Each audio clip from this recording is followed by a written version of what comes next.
तो आज एक भाई साहब की चिट्ठी मिली और उन्होंने आग्रह किया कि जो मेरी स्थिति है पता नहीं कितने और नौजवानों की भी होगी। तो इस पे थोड़ा बातचीत अगर हो जाए तो बहुत लोगों को फ़ायदा हो सकता है। तो उनकी अच्छी खासी जॉब है कॉर्पोरेट सेक्टर में और लेकिन खुश नहीं है। खुश नहीं है और बहुत ही ज़्यादा फ्रस्ट्रेशन है कि रोज़-रोज़ वो झेलना पड़ता है। वो जो जॉब है, उसमें कुछ भी क्रिएटिव नहीं है और रोज़ की शाम को जब मैं घर आ रहा होता हूँ, तो लगता है कि एक दिन और बर्बाद हो गया ज़िंदगी का, जिसमें मैं कुछ नहीं कर पाया, कुछ अच्छा नहीं कर पाया और ना ध्यान में रह पाया।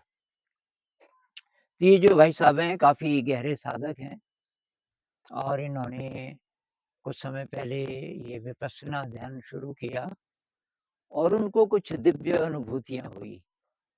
अ, समझ लो कि एनलाइटनमेंट की प्रिलिमिनरी झलकें कह सकते हैं। शुरुआती जो झलकें होती हैं, बहुत हाई। लेकिन फिर ये जॉब शुरू हो गया और फिर वो दिन भर इस काम में बिज़ी हो गए जिसको कि बिल्कुल पसंद नहीं कर रहे हैं और मन बहुत ज़्यादा विद्रोह कर रहा है कि मैं कहाँ फँस गया। तो अब उन्होंने ये तो नहीं बताया कि कोई उन पे फाइनेंशियली डिपेंडेंट तो नहीं है, मेरे ख्याल से नहीं होगा और शादी भी नहीं हुई अभी।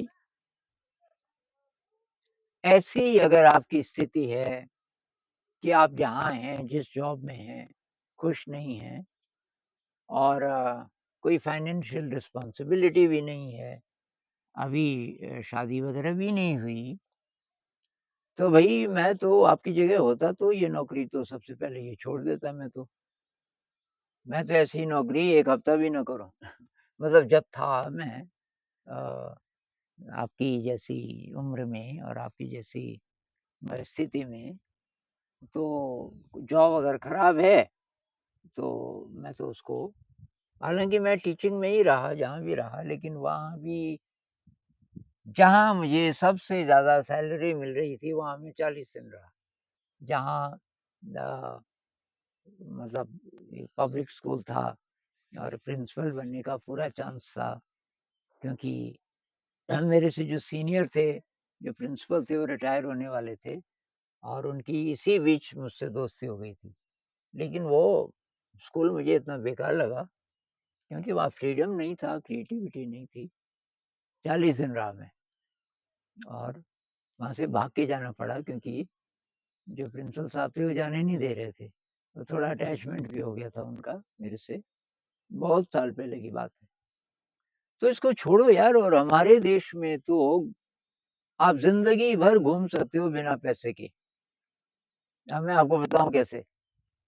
एक तो विपश्यना केंद्र हैं, विपश्यना मेडिटेशन सेंटर और प्रकार के भी होंगे जिनको मैं जानता नहीं हूँ। लेकिन विपश्यना मेडिटेशन सेंटर्स साधकों के लिए अ, ओपन है, आप कहीं भी चले जाओ और हमारे देश में 100 से ज़्यादा ऐसे सेंटर्स हैं। 112 या 14 मैंने रिसेंटली पढ़ा था, 112 या 14 से ज़्यादा ही हैं और किसी भी सेंटर में आप चले जाओ अ, थोड़ा ध्यान कर लो, उसके बाद उनको रिक्वेस्ट करो कि भई मैं सेवा करना चाहता हूँ और सेवा का मौका आपको मिल जाएगा। हर सेंटर में ना सही, तो वो फिर सजेस्ट करेंगे कि भई अगल-बगल का कोई दूसरा सेंटर और वहाँ आप जितने भी दिन रह सकते हो, वहाँ आप सिंसियरली सेवा कीजिए, ध्यान कीजिए और बल्कि किसी-किसी को पैसा भी दे देते हैं।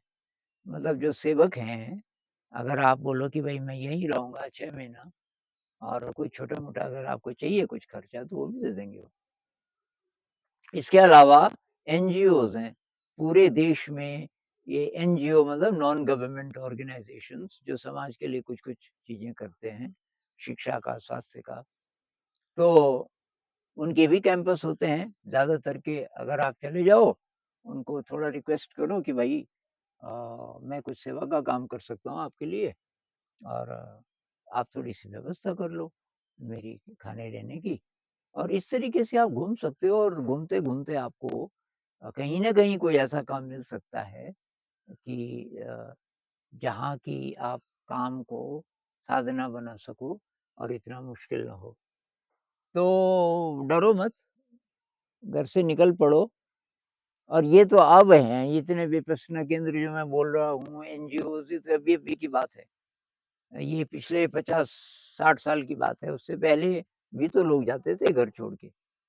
तो हमारे देश में बहुत जगह हैं, बहुत जगह हैं।